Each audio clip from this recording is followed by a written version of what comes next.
So imagine, just for a second, that you are this master carpenter. Okay, I'm a carpenter. Right. And you've got the blueprints all laid out in your head. You understand exactly how this house is supposed to be built. Right, the structural integrity, the whole aesthetic design, you know, the whole vision. You know exactly what needs to be done. But then you look down at your toolbox, and literally the only tool you have in there is a massive, like, 20-pound steel sledgehammer. Oh, wow. Yeah, that's a problem. Right. I mean, if you need to knock down a wall, great, you're set. Sure. But if you need to, say, tap in this tiny finishing nail or adjust some delicate piece of mahogany trim. That sledgehammer is just going to completely destroy the wood. Completely splinter it. Yeah. So you have the knowledge, right? But you absolutely lack the precision. And, you know, if we map that onto human interaction, that is just the perfect metaphor for what happens when we try to navigate really complex, delicate social situations. Especially arguments, right? Exactly. Especially arguments. Without the right linguistic tools, like the knowledge of what you want to say is there, but your delivery mechanism is fundamentally destructive. Yeah, and look, if you're listening to this deep dive right now, you are probably someone who already has a pretty solid grasp on the mechanics of language. Right, you know your grammar. Yeah, you have an expansive vocabulary. You aren't here for some dry textbook lesson on, like, verb conjugations or past participles. Absolutely not. You're here because you want to know how to communicate more effectively. You want to master the actual nuances of language without feeling completely overgrown by the social dynamics at play. Because there's a huge difference there. So we are talking about precision today. Yeah, there really is this massive gulf between knowing how to speak a language grammatically and actually knowing how to navigate the social realities and the power dynamics of that language. Right. That is where the real mastery lies. And today, our mission for this deep dive is giving you that linguistic scalpel. We want you to be able to tackle the most intimidating social reality of them all, which is intellectual conflict. Diplomatic disagreement. It's so tough. It really is. How do you move beyond that intermediate fluency, you know, what linguists often call the B2 level? Right, the functional level. Yeah, and step fully into the realm of true mastery, that C2 level. We're going to explore exactly how to push back on a bad idea, debate a contentious topic, or just entirely dismantle someone's argument. But doing it without sounding abrasive or rude or just aggressive. Exactly. And this specific skill, I mean, the ability to disagree with grace and precision, it's very often the defining gap between someone who is just fluent and someone who actually commands a room. Yeah, it changes everything. It does. So today we're going to explore the sociolinguistics behind these specific phrases. I'm so excited for this. We're going to look at the psychology of discourse, the power dynamics of conversation, and exactly why these specific tools keep the lines of communication open. Even when you are, like, fundamentally opposed to what the other person is saying. Exactly. Even when you completely disagree. Okay, let's unpack this. Let's start with the first major hurdle, because we really need to talk about the trap of the conversational bulldozer. Oh, the bulldozer. Yes. Let's look at the default behavior of someone at that intermediate B2 level or even early advanced, right? Yeah. They have the vocabulary to express their thoughts. Absolutely. Sure, they know the words. But during a conflict, they tend to rely on phrases that are highly binary and incredibly blunt. Right, they will default to statements like, I completely disagree with you. Ouch. Or simply, you're wrong.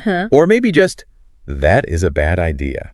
And the thing is, grammatically, those are flawless. Subject, verb, clear meaning. Perfect grammar. But socially, they are catastrophic. Let's analyze the psychology of discourse here. Yeah. Why do we actually call them conversational bulldozers? Because they just flatten everything. Exactly, because they instantly shut down the discourse rather than inviting nuance. I mean, when you are learning a language or even just operating in a high-stress environment in your native language, the cognitive load is heavy. Oh, for sure. Your brain is working overtime. Right. And because your brain is working so hard just to process information, you default to the simplest logical structures. True or false, right or wrong, black or white. So, to go back to our toolbox metaphor, using these binary phrases is like driving a really powerful sports car, but only knowing how to use the gas pedal and the emergency brake? Yes. You're either rocketing forward at 100 miles an hour or you are screeching to a dead halt. There is no steering wheel. You have absolutely no way to navigate the curves of the conversation. None at all. Let's dissect the phrase, you're wrong. Let's look at what happens neurologically. Okay. When you are on the receiving end of that specific phrase, what is the immediate psychological sequence of events? I mean, for me, my immediate reaction is entirely defensive, like, my hackles go up. Naturally. I instantly stop caring about whatever the topic is, and I start caring about defending my ego. Yes, the amygdala fires. You perceive a threat. A literal threat. And what's really fascinating about human psychology is that our brains often process a social or intellectual threat with the exact same neural pathways as a physical threat. Wait, really? The same pathways? The exact same ones. The phrase "you're wrong" is binary. It leaves no room for interpretation. It essentially dictates to the other person, my reality is correct and your reality is completely invalid. Wow.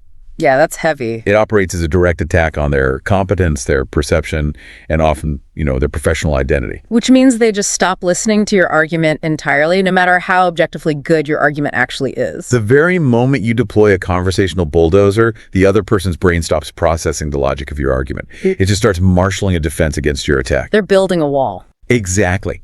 Even if you have all the facts, all the data, all the brilliant insights on your side, they simply will not hear it. You have slammed the door in their face, linguistically speaking. So true. You have triggered this emotional refractory period where logic just cannot penetrate. I really want you, the listener, to think about this for a second. Think about a time recently when you felt bulldozed in a conversation. We've all been there. Yeah, maybe it was in a Slack channel at work or an email thread, or maybe it was face-to-face with a partner or a friend. You presented an idea, and their immediate response was, no, that's completely wrong, or I completely disagree. Notice how your body felt. Think about how your body felt in that exact second. The tightening in your chest, the sudden rush of heat to your face. Yeah, it is a visceral, physiological reaction. You definitely didn't sit back and think, oh, how interesting. My colleague has a completely different paradigm. Let me thoughtfully consider their counter perspective. No, nobody does that. No. Your natural instinct was to dig your heels in. You either wanted to fight back, or you just wanted to shut down completely and disengage from the project. And that really highlights the great paradox of intermediate language skills. Right. You finally have the vocabulary to say exactly what you mean, but because you lack the nuance, saying exactly what you mean actually prevents your message from being received. Because it's too blunt. The grammatical correctness masks a massive communication failure.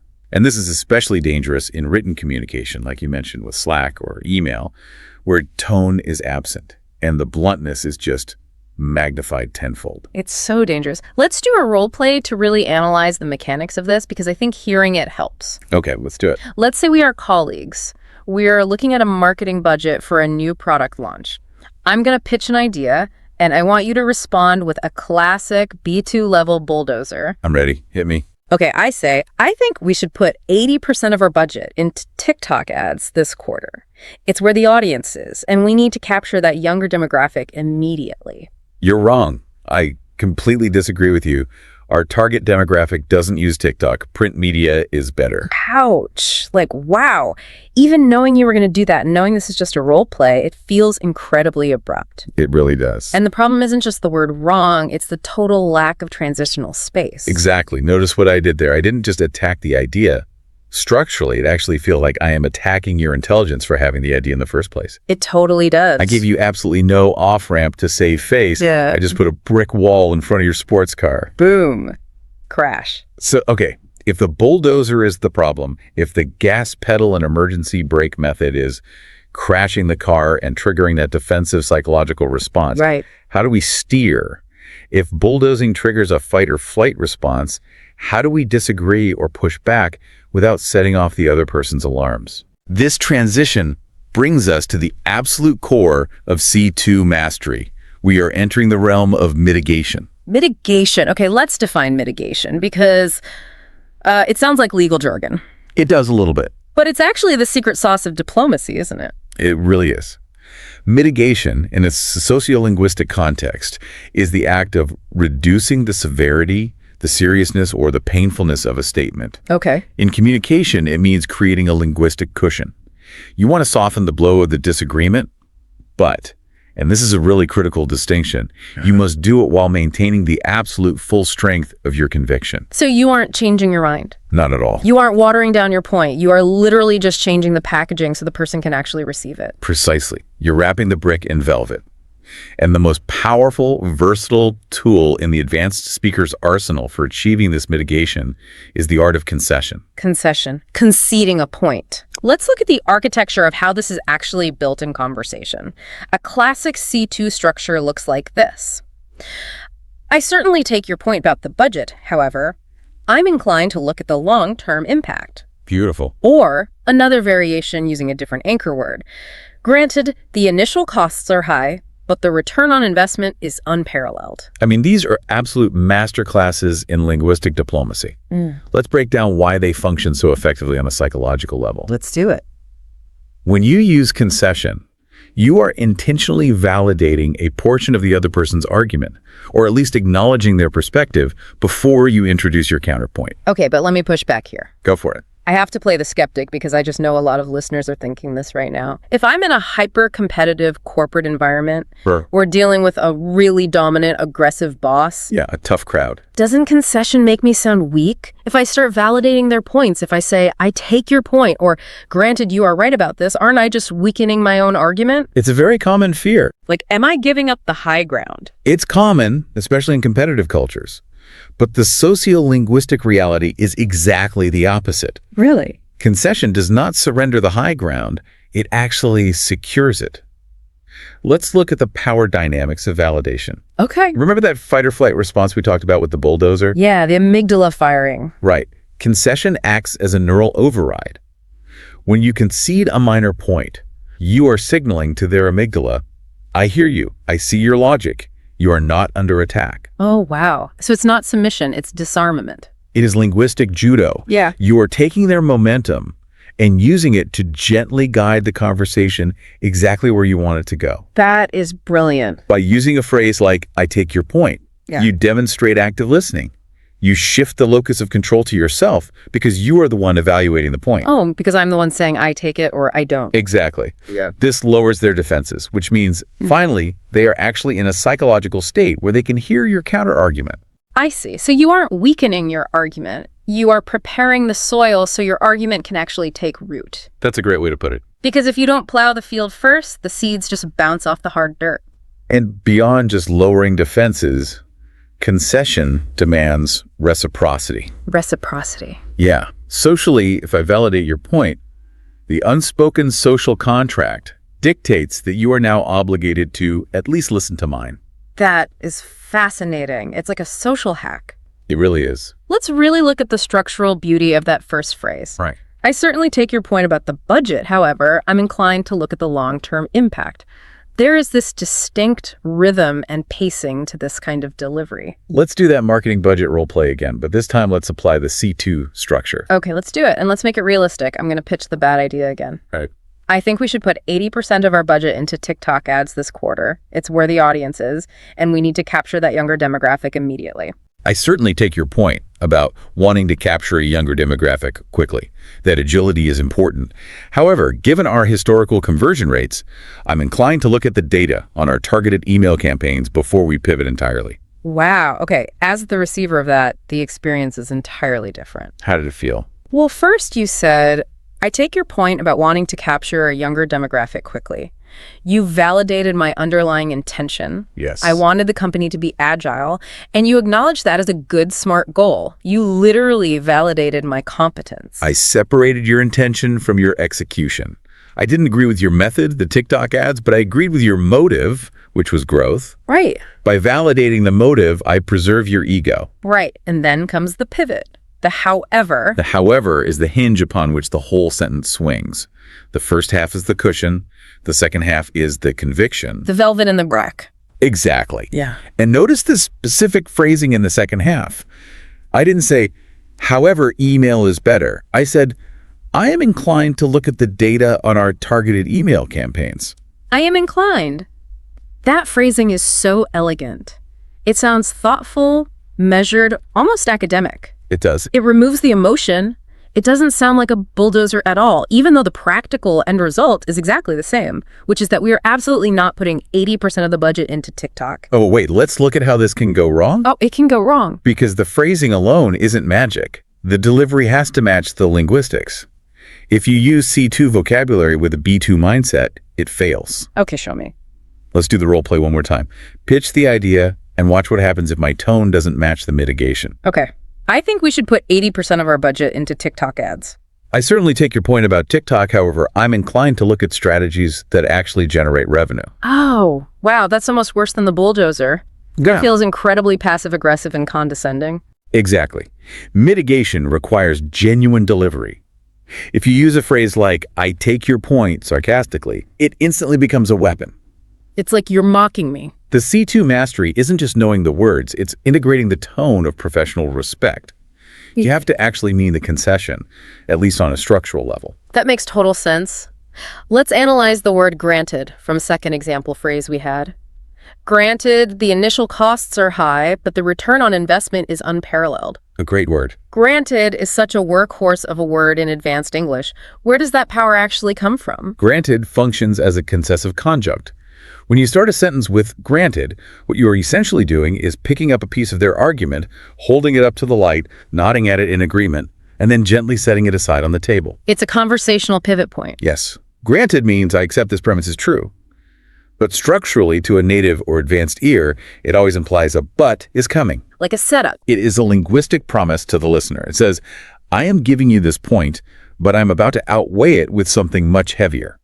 I love that visual. It's like putting weights on a scale. Yes. If we are arguing and I say, granted, the initial costs are high, clunk, a weight goes on your side of the scale. I gave you a point. Right. But the return on investment is unparalleled. CLUNK. A massive, much heavier weight goes on my side, tipping the scale entirely in my favor. I win the argument, but because I let you put a weight on the scale first, you don't feel cheated. You feel like the process was fair. That is the essence of mitigation right there.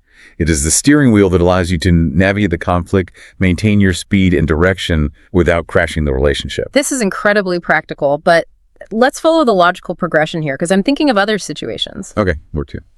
Concession works beautifully when you have a clear counter-argument, right? When there is a grain of truth in their statement that you can safely validate and you know exactly what you want to pivot towards. But what happens when the situation is different? What if you aren't in a formal debate with two clear sides? Okay. What if you are in a brainstorming session and you just want to challenge the consensus or poke holes in an idea without committing to the negativity of actually disagreeing? This is a vital transition because what you are describing is a very common scenario, especially in creative or collaborative professional environments. Super common. You want to test an idea, but you don't want to be labeled as the difficult one, the constant pessimist, or the bottleneck. Right, because if you shoot down every idea in a brainstorm, people stop inviting you to brainstorms. You become a pariah. Exactly. So how do we explore opposing ideas safely, especially if the idea is popular, but you see a flaw? This brings us to a really essential C2 idiom, which is playing devil's advocate. Playing devil's advocate. This is a concept that is absolutely crucial for participating in a high-level intellectual discourse, particularly in Western corporate cultures. Let's look at the specific application. The classic phrases are, let me play devil's advocate for a moment. And just for the sake of argument, what happens if our supplier falls through? Both excellent phrases. But let me challenge this for a second. Isn't playing devil's advocate sometimes just an excuse for trolls to be annoying? Oh, absolutely. I've definitely been in meetings where someone says, just to play devil's advocate, and then proceeds to derail the entire meeting with bad faith arguments just to hear themselves speak. That is a very astute pushback, and you are highlighting the difference between the misuse of the phrase and its proper sociolinguistic function. Okay, tell me more. Bad faith actors will absolutely co-opt polite language to mask disruptive behavior. Oh. But when used correctly in a C2 context, playing devil's advocate is not about trolling. It is about providing structural stress testing for a fragile idea. Stress testing. Let's look at the function of these phrases when used in good faith. When you use them, you are creating what we can call a shield of distance. A shield of distance. I like that. The way I visualize it, using the phrase for the sake of argument, is a bit like putting on a bright yellow hazmat suit to handle a highly toxic, dangerous, or incredibly unpopular opinion. A hazmat suit. Let's expand on that metaphor. Okay, imagine you're in a conference room and someone brings in this glowing radioactive idea. Okay, I see it. Everyone is either afraid to touch it, or worse, there's groupthink happening, and everyone is cheering for the radioactive idea, but you can clearly see it's leaking radiation. Classic disaster in the making. Now, you can't just pick it up with your bare hands and say this is leaking. If you do, the radiation gets on you. People associate the negativity of the idea with you. They shoot the messenger. Exactly. But if you say, let me play devil's advocate, you are visibly zipping up the hazmat suit you put on the helmet. Now you can pick up the radioactive idea, turn it over, examine its flaws, show everyone the cracks, let them see the danger. And then, when you are done, you take off the suit and you are clean. You aren't the negative person, you are just wearing the suit. That is a phenomenal analogy because it perfectly captures the power dynamic at play. The phrase explicitly removes the element of personal attack or personal ownership. Completely. By framing your pushback with, for the sake of argument, you are explicitly telling the room, I do not necessarily believe this dissenting opinion. This is not my core belief. I am merely placing it on the table so we can examine it together objectively. You create a critical, safe distance. You depersonalize the conflict before it even begins. Let's paint a picture of how this actually plays out in reality, particularly in combating the groupthink you just mentioned. Yeah, let's set the scene. Imagine a tense brainstorming session. A cross-functional team has been working on a massive project launch for weeks. Everyone is exhausted. The team leader proposes a final timeline that is incredibly aggressive, just insanely, unrealistically tight. Oh, the classic scenario. Everyone is tired. They just want the meeting to end, so the social contagion takes over. Everyone is just nodding along. Yeah, sure, we can launch in 2 weeks. Right, nobody wants to prolong it. But you, looking at the logistics, know this is a recipe for complete burnout, missed deadlines, and a disastrous launch. If you just jump in with a bulldozer and say, that's impossible, we can't do that, you become the roadblock. You are the negative energy dragging the exhausted team down. You will be perceived as uncollaborative. But watch what happens when someone uses the hazmat suit. Yes. Someone leans forward, lowers their voice slightly, and says, okay, let me play devil's advocate for a moment.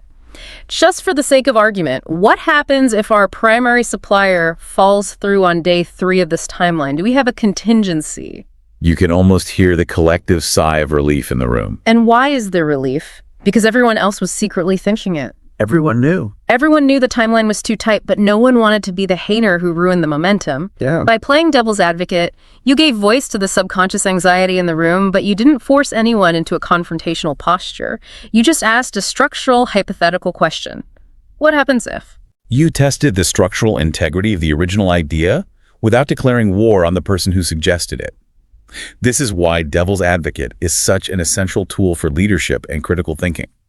It allows a group to stress test their plans without stress testing their interpersonal relationships. And it's fascinating how that little phrase, just for the sake of argument, acts as a magical incantation that completely changes the rules of the conversation. It really does. Suddenly, we aren't arguing about whether the plan is good or bad. We are collaborating on a hypothetical puzzle. It completely depersonalizes the tension. Which is exactly what you need when you're dealing with fragile ideas, fragile egos, or exhausted teams. All right, this is all incredibly useful, but let's escalate the stakes. Let's turn the pressure dial all the way up because the workplace is not always a friendly brainstorming session. Oh, definitely not. We've talked about softening the blow when you have a counter-argument. We've talked about playing devil's advocate when you just want to test an idea safely. But what happens when things get real? I'm ready. Where are we going? You aren't just brainstorming anymore. You are in a high-stakes corporate boardroom. Executive leadership is present. The proposed strategy on the table is fundamentally fatally flawed. High stakes. It will cost the company millions of dollars, or it will damage the brand irreparably. You genuinely need to push back and kill the idea. You can't use concession because there is no grain of truth to concede. The whole premise is wrong. Right. And you can't just play devil's advocate because you aren't doing it for the sake of argument. You actually do hate the idea and you do want to shoot it down permanently. In this scenario, you need to express profound doubt firmly, but maintain absolute impeccable professionalism. Right. You have to kill the idea without killing your career. This is the domain of sophisticated hedging. Sophisticated hedging. Let's look at the heavyweight phrases required for this exact scenario. Let's hear them. Number 1, I have some serious reservations about this approach. Number 2, I'm not entirely convinced that this is our most viable route and perhaps the most potent. Number 3, I'm afraid I have to push back on that premise. Let's delve into the gravity of the word reservations first. This is a massive step up from intermediate vocabulary, and we really need to understand why it works sociolinguistically. It feels heavy. I have some serious reservations. It has weight to it. It does. A B2 speaker might say, I have doubts, or I think this is a bad idea, or this won't work. But when you say, I have serious reservations, you are doing several strategic things at once. Like what? First, you are elevating the register of the conversation. The vocabulary itself commands respect and forces the listener to treat your objections seriously. Okay. Second, consider the psychological weight of reservations. A doubt is just a feeling. A reservation implies that you have thought deeply and analytically about the issue. You aren't just reacting emotionally. You have intellectual, calculated reasons for withholding your support. It creates an intellectual high ground. It's exceptionally polite, yet unequivocally firm. It's like a velvet glove over an iron fist. That's a perfect description. Look at the second phrase. I'm not entirely convinced that this is our most viable route. Notice the hedging words there. Not entirely convinced and most viable. But let me push back on this one. If I am dealing with a super aggressive sales director and I say, I'm not entirely convinced, won't they just see that as an invitation to steamroll me? It's a risk. Won't they just say, well, let me convince you right now, and keep pushing? Doesn't the hedge make me look vulnerable to persuasion? That is a fantastic point, and it comes down entirely to intonation and nonverbal cues.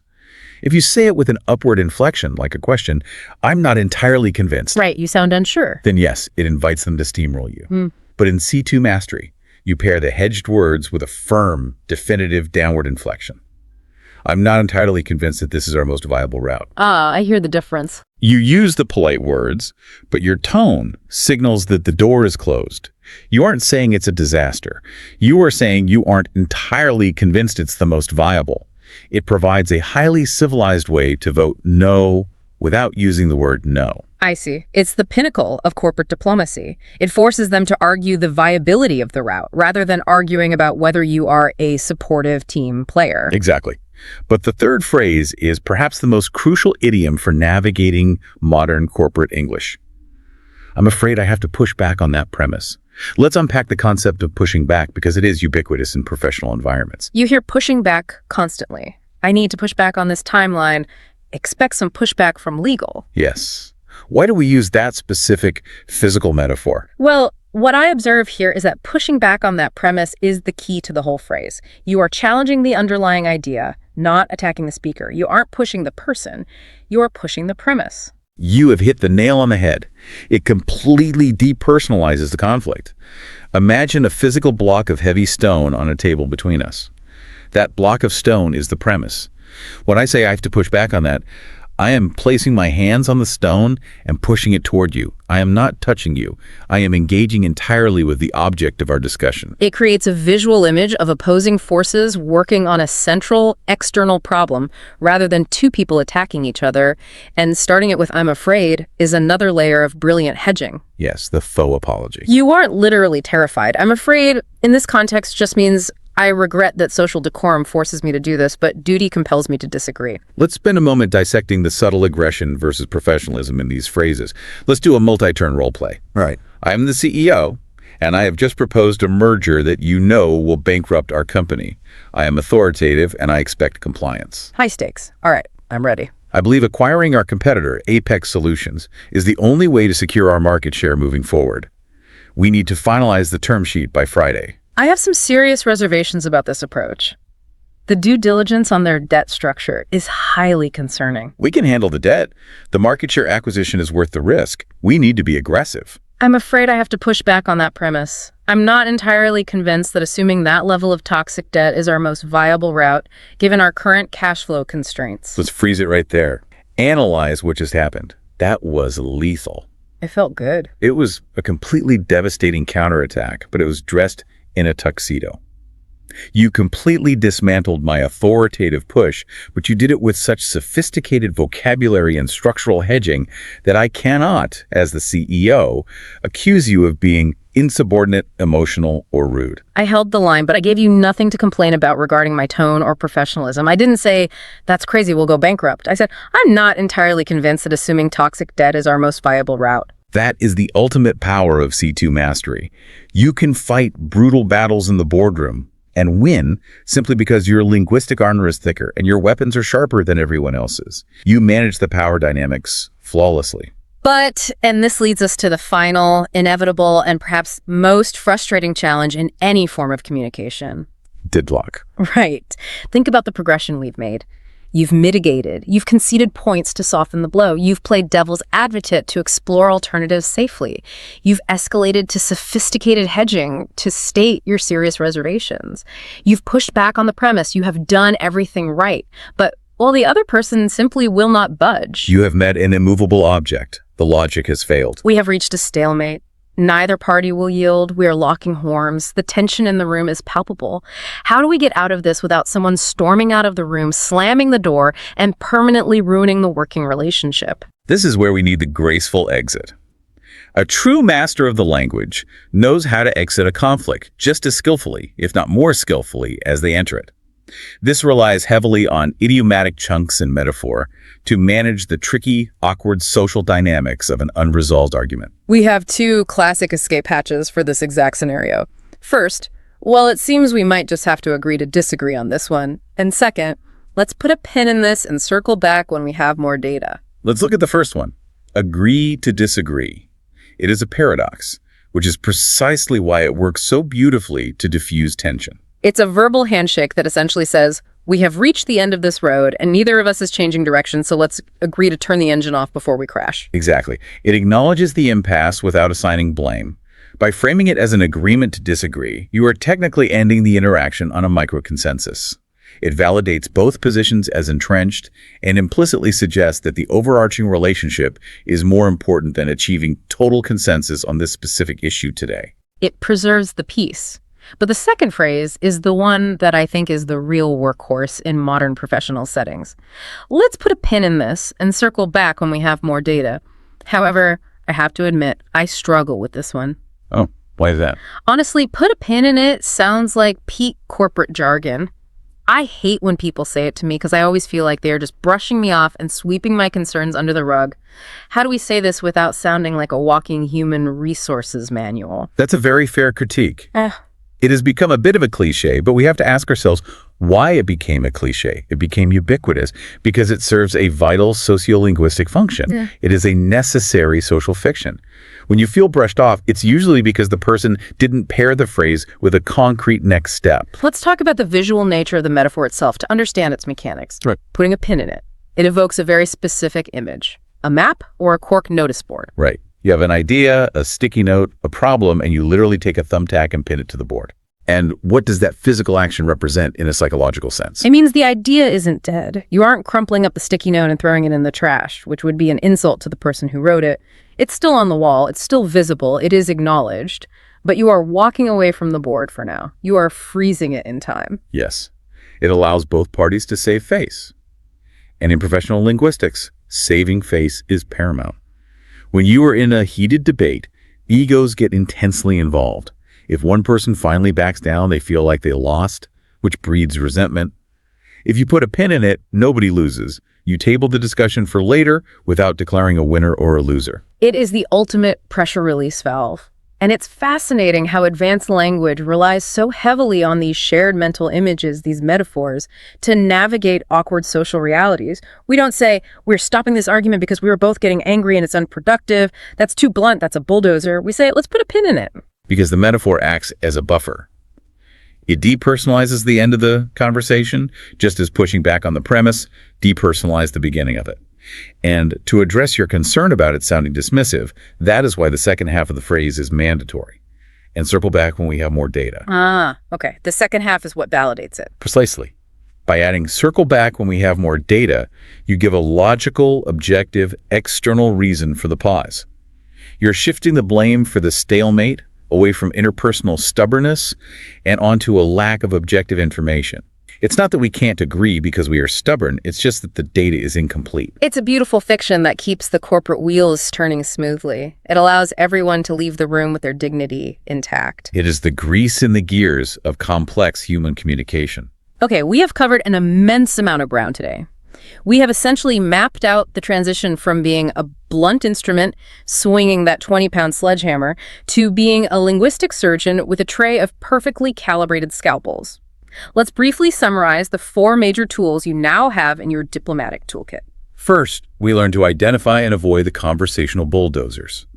We have to recognize that binary, "I completely disagree," or "you're wrong," statements trigger the amygdala, shut down discourse, and cause catastrophic communication failures. Second, we learned how to build a steering wheel using mitigation and concession.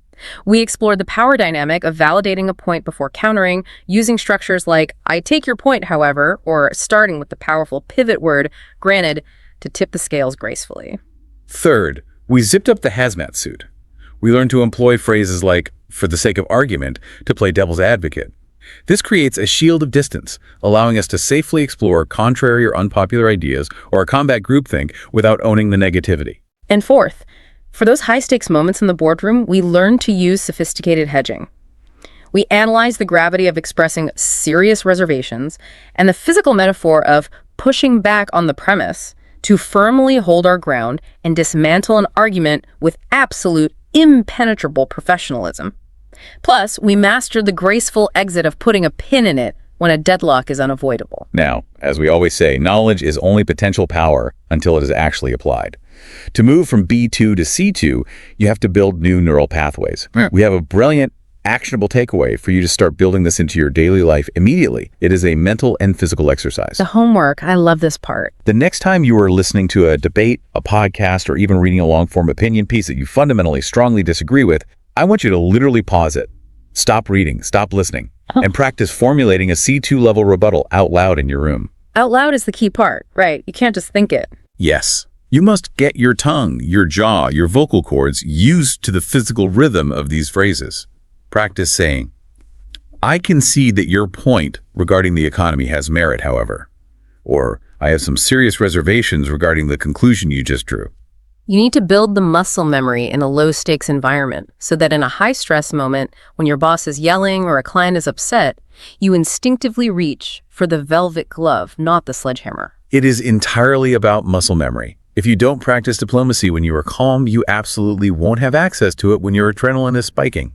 And I want to leave you with one final lingering question to mull over as you go about your week and practice these tools. Let's hear the provocative thought. We have spent this entire deep dive analyzing how using advanced C2 level vocabulary changes how other people react to you. It lowers their defenses, it mitigates their fight or flight response, it makes them more receptive to your ideas. But if we subscribe even slightly to the idea that language shapes our thoughts, does forcing yourself to use phrases like "I concede that" or "for the sake of argument" actually rewire your own brain? Oh, that is a fascinating sociolinguistic proposition. Does the performance of diplomacy create genuine open-mindedness? Right. By constantly practicing the language of diplomacy, by physically forcing yourself to articulate the validity in an opponent's argument before you dismantle it, do we accidentally become more empathetic and analytical thinkers ourselves? By putting down the sledgehammer, does the tool ultimately change the carpenter? That is something absolutely worth putting a pin in and thinking about deeply. Exactly. Thank you so much for joining us on this deep dive. Keep practicing, keep building that muscle memory, and never shy away from a good, articulate debate. We will catch you on the next one.